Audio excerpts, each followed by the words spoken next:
statement. I now give the floor to the representative of the Russian Federation. Thank you very much, Mr. President.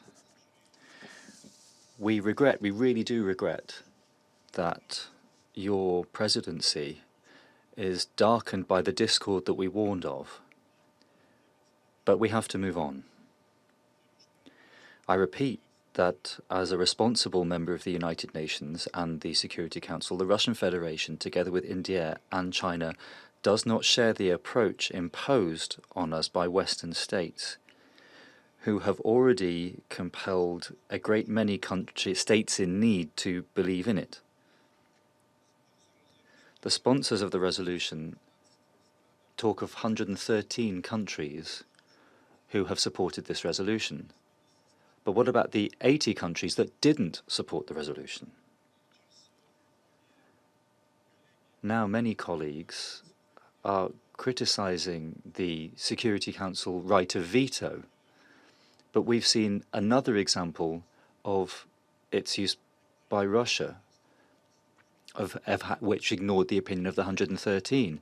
But I propose to you a different interpretation. The international community is deeply divided on climate.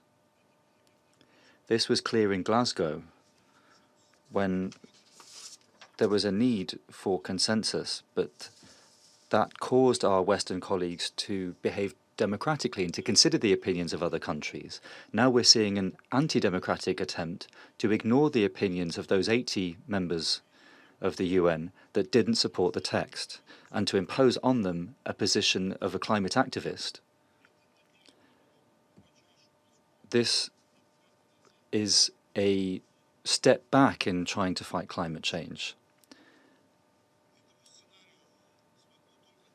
Only our negative vote was able to stop this process, which is insurance against this kind of scenario. This is the best indication of the fact that the veto is a key piece of insurance for our work and for similar unacceptable scenarios.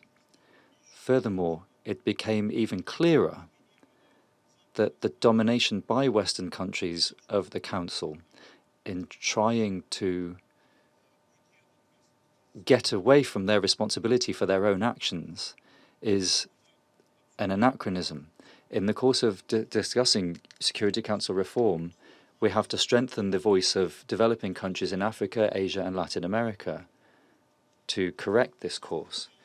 But we are aiming to find a solution that has a comprehensive approach and doesn't indulge attempts to shift the blame.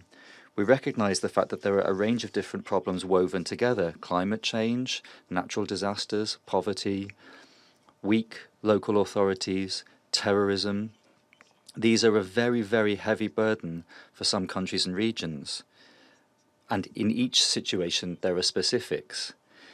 The international community's concerns, as were shown by the open debate on the 9th of December, are focused on, or there are concerns about the Sahel. There's a need for the Council to work in this region. And it was guided by this approach that Russia, together with China and India, proposed a draft Security Council resolution on assistance for the Sahel region. Our draft, unlike the draft from Niger and Ireland, includes the whole panoply of problems that the region faces and tries to mobilize international efforts, including financing, to provide multilateral assistance to those who need it. We are ready for a substantive and constructive working relationship with all members of the Council. Thank you. I thank the representative of the Russian Federation.